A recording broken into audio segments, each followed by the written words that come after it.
Welcome. It's the Leylo Show, and your boy is back. I'm back.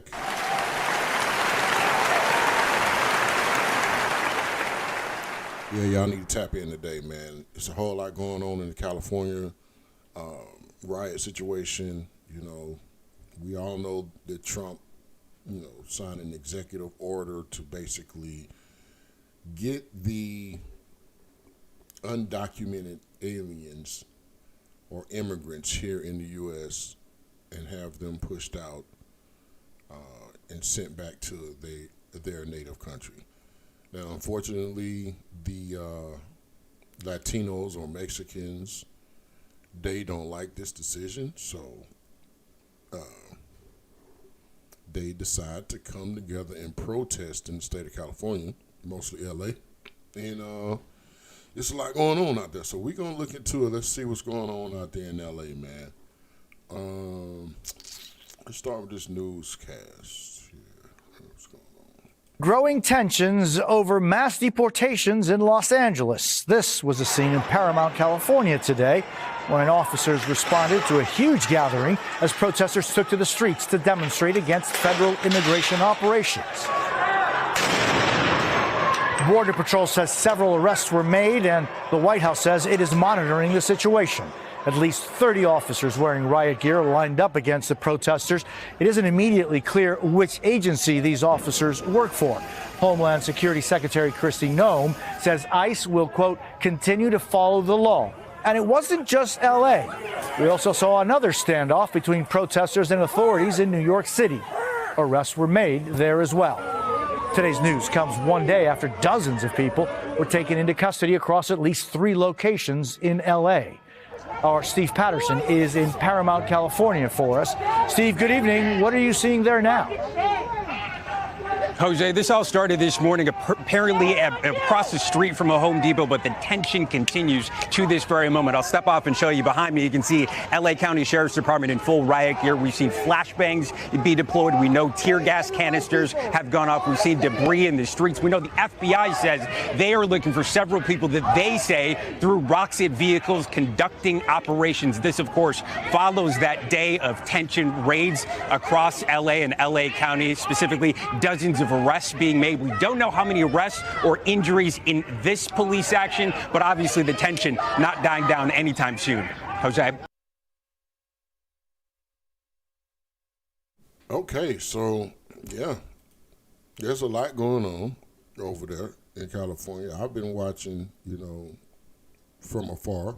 I have some friends out there in Hollywood that's keeping me updated with a lot of the things that's going on, but yeah, it's a big issue out there, and I don't know how the world feels about these riots. I know some people are saying, they should go, they should leave, get them out of here, and then you got another half that's like, we need immigrants. We need the immigrants. Matter of fact, let me see if I can see this. We need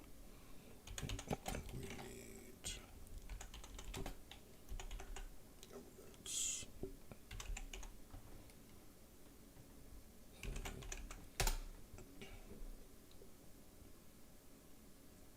Okay, this is about 17. There's a lot going on. Let's see what this is.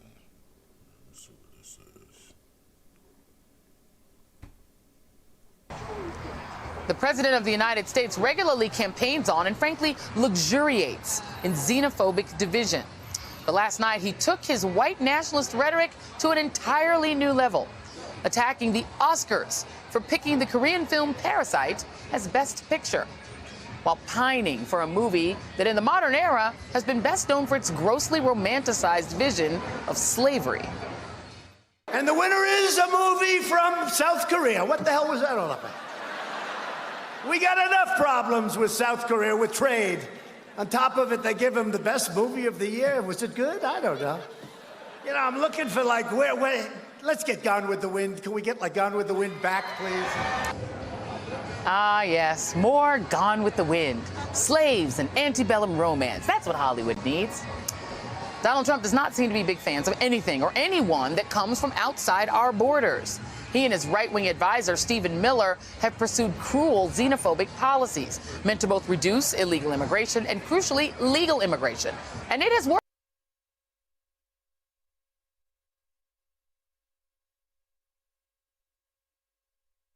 Yeah, give me a second. I'm trying to set this up so we can see a couple of things at the same time. The number of people obtaining lawful permanent resident status, those would-be legal immigrants, has declined steadily while Trump has been in office. But as most of us know, the United States actually really needs immigrants, lots of them. And you know who understands that? None other than acting White House Chief of Staff Mick Mulvaney, who was secretly recorded Wednesday night stating that the Trump administration needs more immigrants for the U.S. economy to continue growing. Quote, "We are desperate for more people. We are running out of people to fuel the economic growth that we have had in our nation over the last 4 years. We need more immigrants." The demonization of immigrants is central to the pitch Trump is making to his almost entirely white base. But as his chief of staff understands, there are realities of our demographic and economic needs that transcend politics. And anyone who has any grounding in reality realizes that, even if they only say it in private. Hey there, I'm Chris Hayes from MSNBC. Thanks for watching MSNBC on YouTube. If you want to keep up to date. Yeah. Shout out to NBC, MSNBC or whatever. Yeah, I'm just gonna go into a few more clips of this riot that's going on in California. I think that was Paramount, California. Is that what Paramount Pictures is? Is Paramount Pictures in California? I mean, in Paramount, California. Paramount Pictures.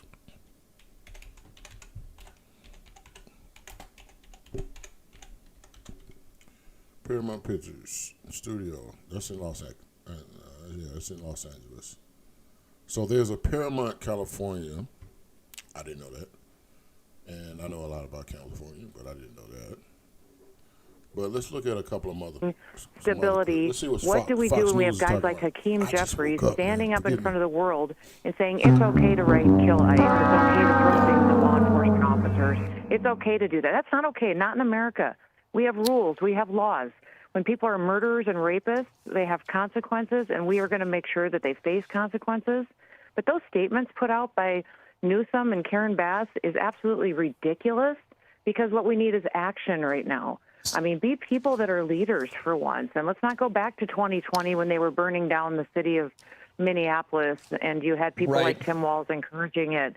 I mean, this has been going on now by Democrat politicians for years, and that's why Donald Trump is in the White House.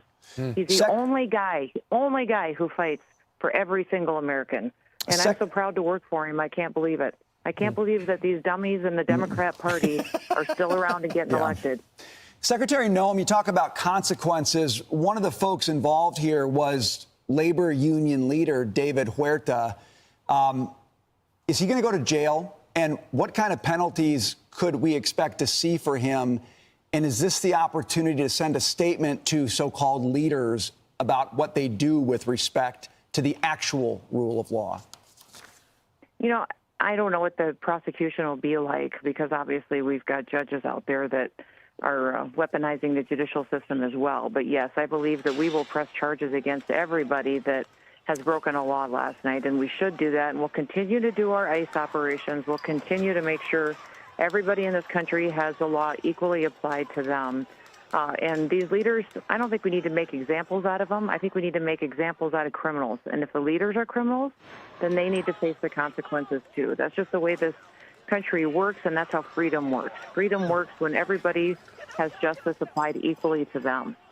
So speaking of enforcing the law, Kilmar Abrego Garcia has been returned to the United States to face criminal charges for trafficking illegal immigrants into the U.S. after Democrats hailed him as a hero. You know, it really is kind of amazing when you look at those images that we're watching from L.A., and then you think about this guy who has now been charged with human trafficking including children. Whoa. What's this? Abrego Garcia back in the U.S. and facing charges for trafficking children. Okay, let's look into this. I can't help but look at all of defending a guy who has been charged with human trafficking of children. It wasn't that he just did it. It's that a grand jury said it was his full-time job. Yeah. The guy spent his life trafficking people and children and selling them into slavery. So he's back. He's getting prosecuted. Then he'll be returning back to El Salvador.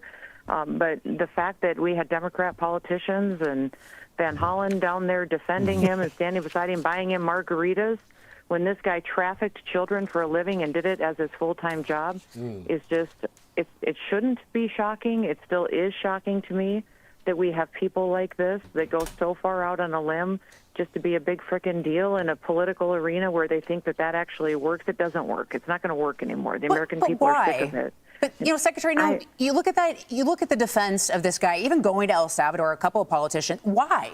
Why are they doubling down on protecting this illegal immigrant involved with so many horrific things? Why?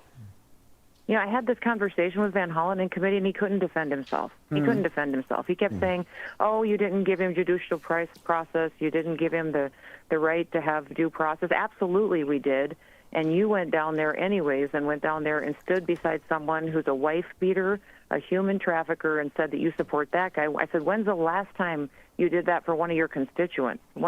So apparently, Gregor Garcia has been trafficking children in and out of L.A.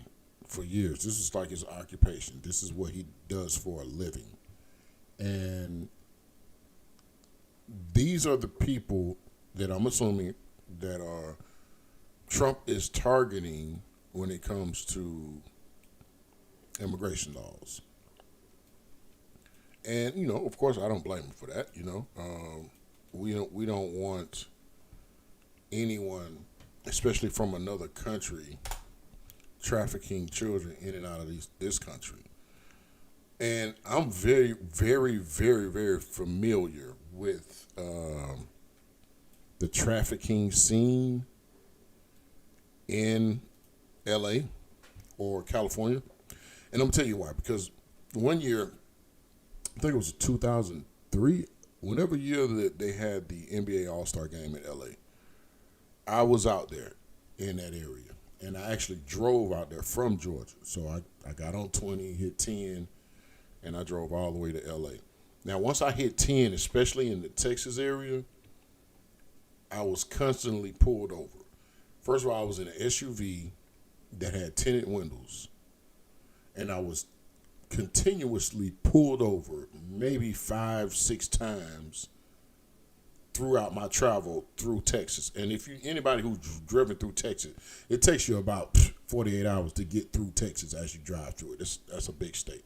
But I'm headed to California, and I had tinted windows, and I had a SUV, and every time they pulled me over, they were either looking for the white stuff or they were looking for, human beings being trafficked. And at the time, I didn't know anything about it, but I learned quickly what that meant. So, yeah, they pulled me over several times. It was even a time where I had an ounce of weed on me, and I tried to hide it in the vehicle and everything. They brought the little dog out. They had a little white dog, I think, with the little black eye. I forgot the name of them dogs. I call them Spud Webbs. Shout out to Spud Webb. Used to play for the Hawks. Spud Webb. So, but like I said, they were looking for the white stuff and humans. And of course, I didn't have any white stuff, but I did have that. And when I got back in the vehicle, because they let us go, which was ironic because I was on the run at the time, so I didn't understand that. But they let us go, and I was the driver. And when I got back in the vehicle, the ounce of green was sitting right there on the dashboard. So it was like they found it, and they put the green right in front of me, like, yeah, we saw that, and they let me go. But, as I did my homework after that happened, I realized why. Because, I was bucking. I'm like, I'm going to court and, sue y'all, and I was doing all type of crazy stuff. But, yeah, I found out that it was a lot of trafficking going on at that time. And this is 2003. This is before the iPhone this and the iPhone that going on, and before you can track phones, and before, they could track phones then too. But yeah, let's get back into some of this news. So, trafficking, Abrego Garcia has been returned to the United States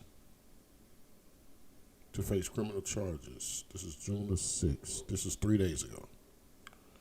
This is Abrego Garcia. Calma Abrego Garcia. Y'all get up on noche. Anyway, the Maryland man mistakenly deported to El Salvador in March has been returned to the United States to face federal criminal charges. Attorney General. Oh, so he's from Maryland. Okay. For months, the Trump administration has been locked in an intensive standoff with the federal judiciary over court orders for the government to facilitate Abrego Garcia return from El Salvador, where he was mistakenly reported in mid-March in a situation that one federal judge warned could present a incipient crisis between the two branches. Okay, Abrego Garcia has been indicted on two criminal counts in the Middle District of Tennessee. So he's from Maryland, and he's been indicted in Tennessee. Conspiracy to unlawfully transport illegal aliens for financial gains and unlawful transportation of illegal aliens for financial gain. Now, I can tell you a little story, right? What you talking about, CNN? I can tell you a little story where there was a guy that I met in California who was actually doing this, and he was a black guy. He was actually getting paid $500 and sometimes $1,500 per person to bring them across the border. True story. Now, this was back when I was all up and down California, Seattle, Portland, Oregon, Tijuana. I spent some time in Tijuana. This is back in 2003. So when I met the guy, I met him in Tijuana. I was at this bar at Tijuana, and I'm telling you, the women are cheap out there. But no trafficking, though. No trafficking. But I was at this bar, and I was talking to a black guy. And he was a friend of it.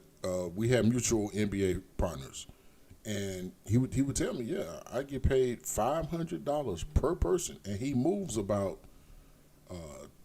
15 to 20 people per week across that border. This is what he does for a living. So this doesn't surprise me. It kind of surprised me because he's in Maryland, so I guess they kind of transport these people from all over the country. And his indictment was in Tennessee. Yeah, I don't know what's going on with this, man. Let's see what's happening with this. What CNN is talking about when it comes to this guy here, Abrego Garcia. Why is it? We're moving kind of slow today. I don't know why. But anyway, yeah, this guy, he had to be making lots and lots of money, and I'm sure, as they all do, they send that money back to their country. Once they make it, of course they keep some for themselves to survive here in the United States, but they always send that money back to their country. I don't know what CNN got going on with this page. Anyway, we'll keep it moving.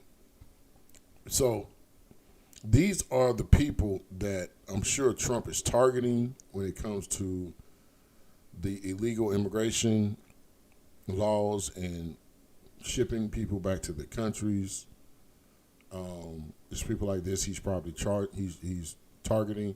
Not to mention we got the whole Diddy thing going on at the same time, and a lot of people don't even really know yet that there's going to be a lot of Diddy information when it comes to trafficking that's going to come out in the courtrooms that, I have privy to know about. I know people.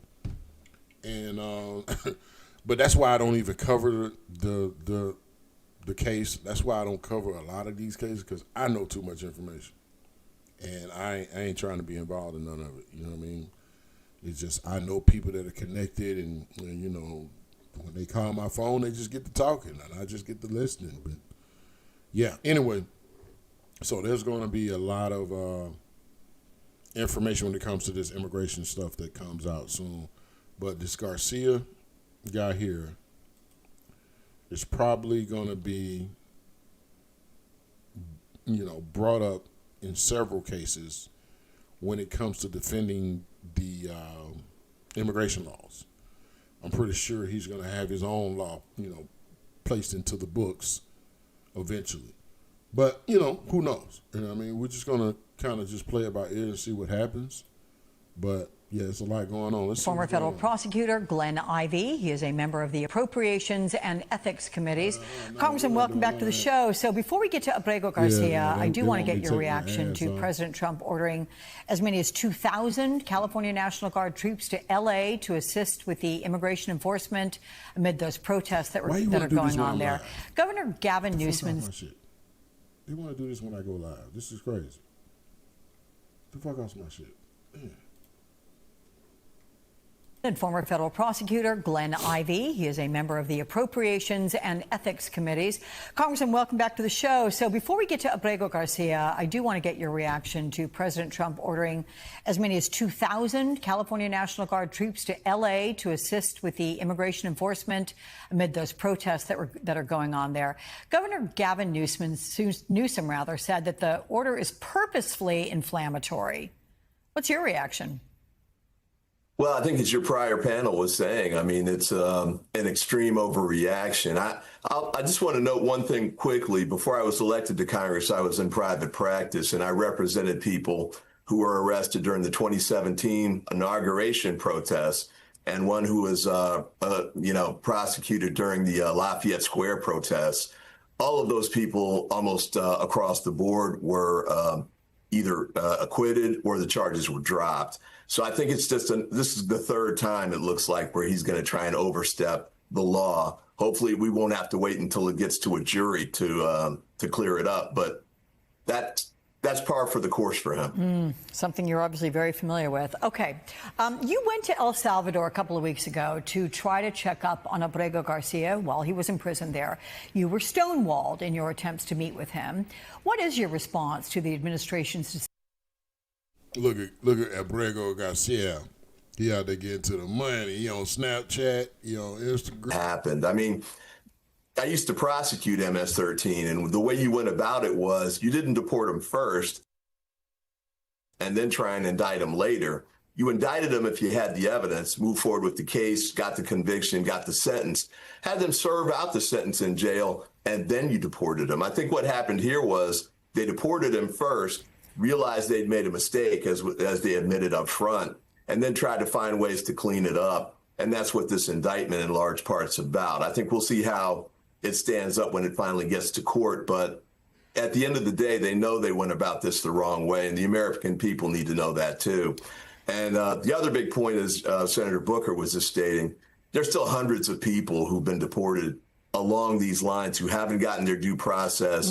And there are other judges, whether it's the Supreme Court or some of the lower circuit judges, who've said, bring them back, give them their day in court.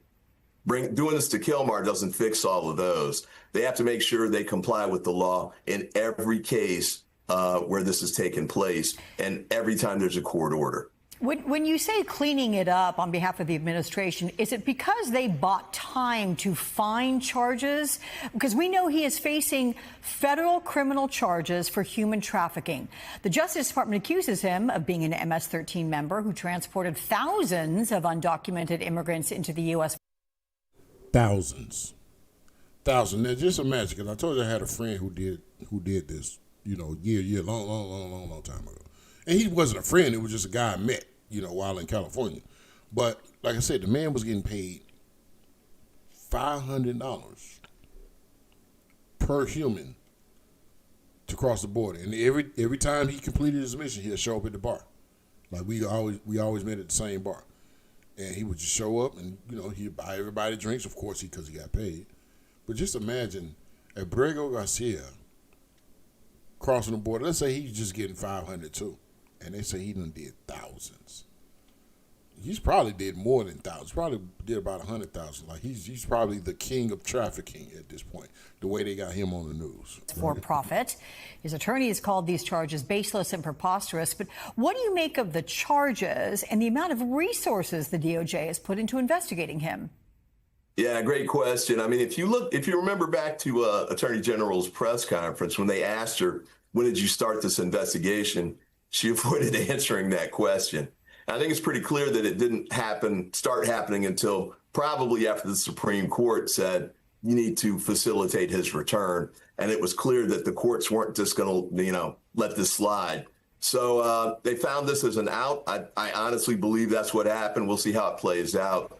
But there's another matter here. In the Eastern District of New York, you've got actual MS-13 leaders who are being prosecuted.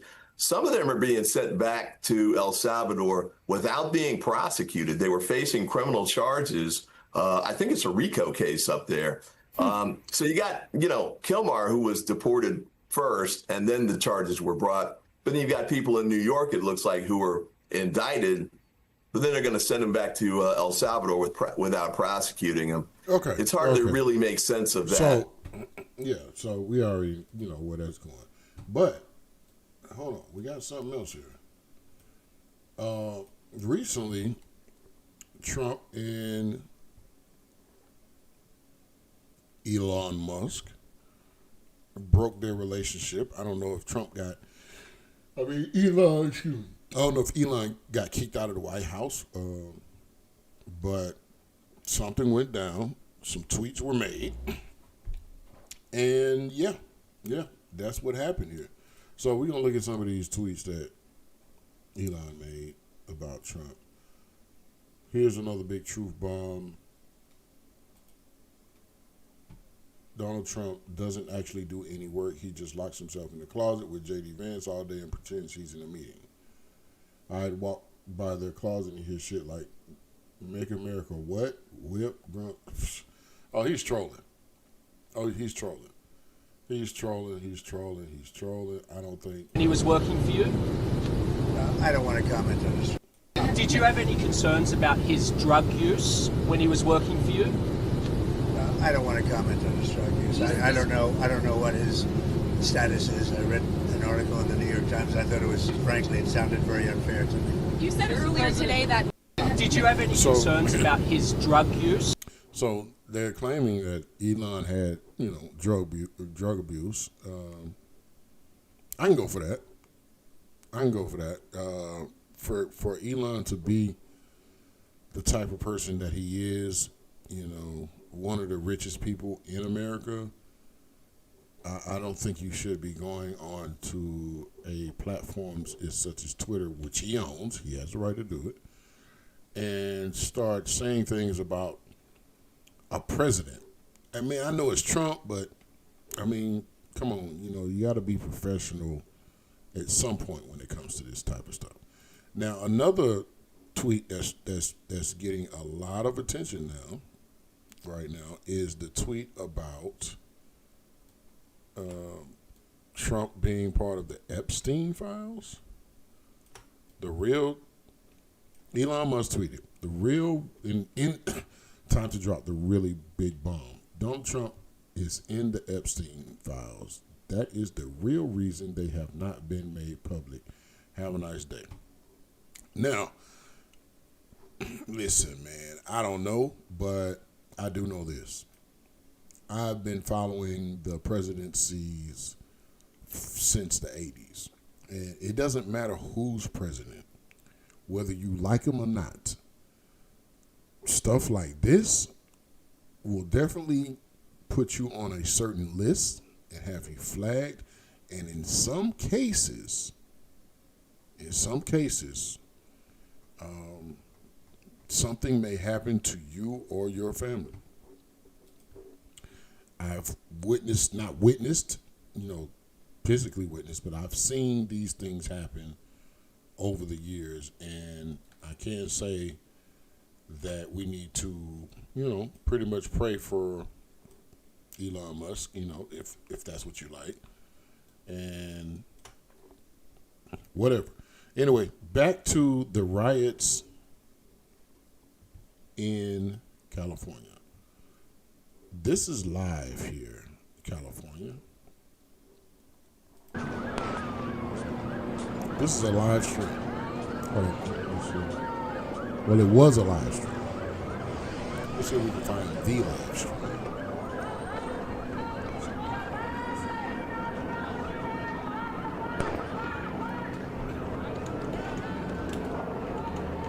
Because I think everything has calmed down a little bit. Let's see, Fox is reporting it live right now. Let's see what Fox has to say. Why is everything moving so slow today? It's time for me to build a new computer. That's what it is. I need to build a new computer because everything is moving slow. I don't know if it's my internet.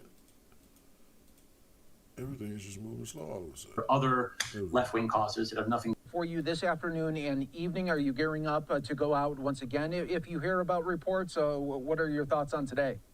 Well, luckily, we have several well-trained Wall Street Journal reporters out. So since I was out yesterday, I have the day off as far as going out to cover the protests on the streets. But several of my colleagues are out doing it, and they're doing the same thing I did yesterday. That's what they're doing today. And if this continues throughout the week, I'm sure I'll be back out in the next few days. All right, Ben, stay safe to you and your colleagues. Thanks so much for the updates and giving us a great perspective of what it's like on the ground there in Los Angeles as the protests continue. We appreciate it. It was my pleasure, Mike. Take care. All right, and we will take a 2-minute break here on Live Now from Fox. We'll be back with much more in a moment. Okay, so they're not live anymore. They're not live. Let's see who else is. Who's live right now? Who's live? First Voice is live. We just went to him. Well, to them, rather. Let's see.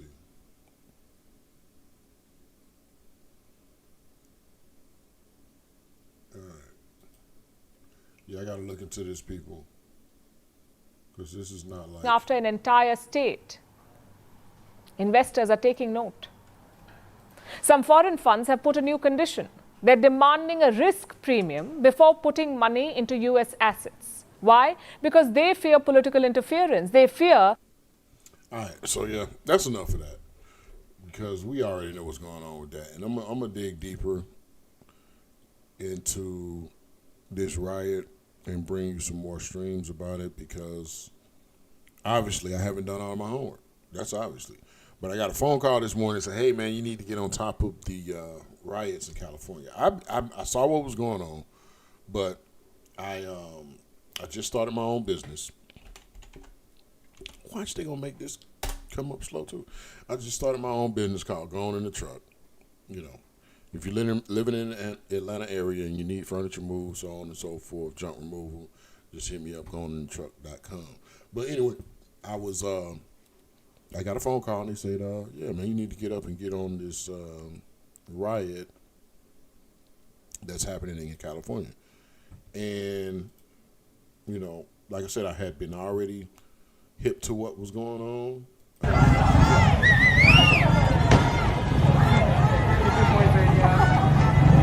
But I'm really you're catching me live doing my own research on this situation. I hadn't really looked too deep into it until now. Oh, they're coming out. What's that? Fuck you!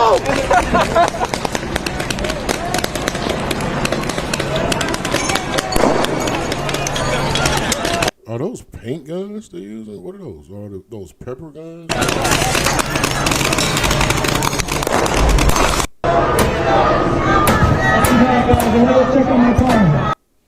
There's a whole lot of surprise attacks going on in L.A. And the Mexicans are fighting for their lives and their freedoms. But what I don't understand is if you want to stay in America, why are you guys waving Mexican flag? I mean, you want to represent your culture, I get it, but this situation is about trying to live and stay in America, right? So wouldn't you want to, if you're going to do some flagging, you know, when you want it to be a Thank you, truckers. Hi, my name is Gabriel. I'm from Manitoba. I'm turning 13 years old tomorrow, and I just wanted to say best birthday gift ever, having you guys fighting for us. I am so glad for you truckers. You rock. Hi, my name is Matthew. I'm 12 years old, and I'm from Alberta, and I just want to say you guys are awesome. Keep on trucking. Good night, truckers. Thank you. To Santa Canada, truckers. I got a little guy here that wants to. Got to this moment because California has a sanctuary policy. The state law forbids local law enforcement from cooperating with, or local government from cooperating with immigration enforcement. We have immigration laws that govern the entire land, and California is willfully ignoring them. California's left-wing politicians set this up. If California had long been cooperating and helping enforce immigration laws all along the way, this would not be. It's not the whole state. You do know that some of this is jurisdictions. There are certain towns that do. Yeah, but there are certain towns that absolutely have cooperated with federal authorities. Shouldn't they all? You know, this is part of the issue that is always interesting here is when Republicans want to talk about states' rights. It's about states' rights when it is something that they're interested in, and not when it is something that perhaps. I got a question, and this is kind of off topic. This is a question for my public, and I would like y'all please to, acknowledge this question and answer the question in the comments whenever you come across this video. I got a call, an anonymous call from someone who said, because of the position I am in, I shouldn't be speaking on politics or religion. Now, they broke it down why, which I understand, but what I don't understand is, in the position that I am in, isn't that an influence that I should speak on? I should give my opinions on, I should, speak facts about when it comes to religion and politics. So I get it, but I don't. I'm like, we get to this position in order to influence, correct? So, that's funny. Why wouldn't I speak about these particular subjects? I don't understand that. That was the whole point of someone like me getting here, not to influence people to do bad things, or but my influence I want to use to educate people about things that needs to be talked about. And I think that religion and politics are two of the most major things that control this world, especially this country. Why wouldn't we want to talk about it? Why wouldn't we want to have conversations about it?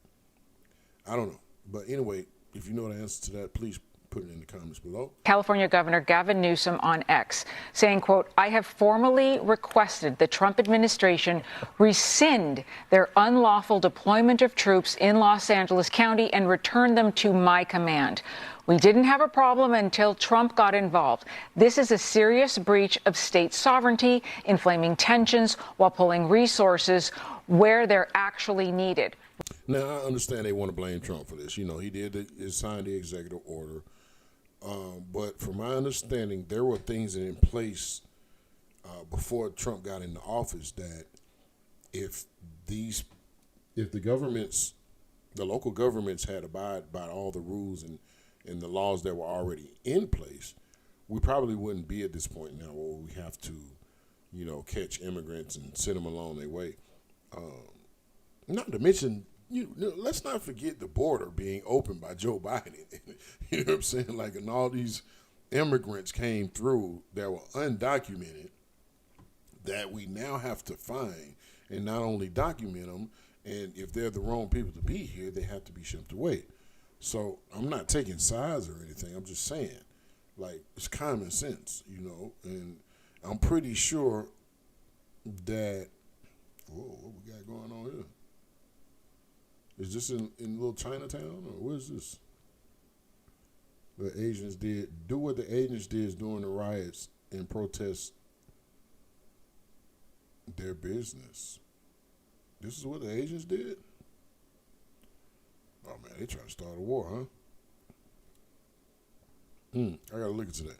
But yeah, hey man, there's a lot I have to do my homework with this, so I will have to bring or come back to y'all with that. You know, I use this picture right here as a thumbnail on the. If you notice, I made an AI picture or AI image for the thumbnail for this video that you're watching right now, and I use this image right here. I love me some AI. If you don't know already, you know, I'm starting to master it. Like I do a lot of things that with AI that you guys have no idea about, and I want to keep it that way. Anyway, fires in California. Like they're really, you know, getting down to the nitty gritty. It has been tense at some points, but we haven't seen any violence happening here. What people are saying is that they don't think ICE belongs in Los Angeles, that they want ICE out of the city. And this has been very peaceful, Brian. It has been tense. There was a reporter shot. This is her. The situation has now rapidly deteriorated. The LAPD moving in on horseback, firing rubber bullets at protesters, moving them on through the heart of LA. Oh, he got it. Shut the fuck up. Yo, moving them on through the heart of LA. You just shut the fuck up. I'm good. Are you okay? Moving them on through the heart of LA. You see this guy here? Look, he couldn't wait till they turned the camera this way. Boom! Got him one. Get your ass. Shut the fuck up. You okay? I couldn't be a reporter. Yeah, shot with a rubber bullet. She's okay. She was just shot with a rubber bullet. Has now rapidly deteriorated. The LAPD moving in on horseback, Lauren Thomasy, U.S. correspondent. firing rubber bullets at protesters. See how she jumped? Watch how she jumped right here. Moving them on through the heart of LA. She's scared of death. But then she get hit with one. You just shut the fuck up. You okay? I'm good. Anyway, that concludes it for today, people. Welcome to the Leylo Show. Make sure you like, subscribe, comment, share. Hit the notification bell, man, because I will be back for more. And I got a lot more coming your way. All right, that's the Leylo Show. We are gone. We are out.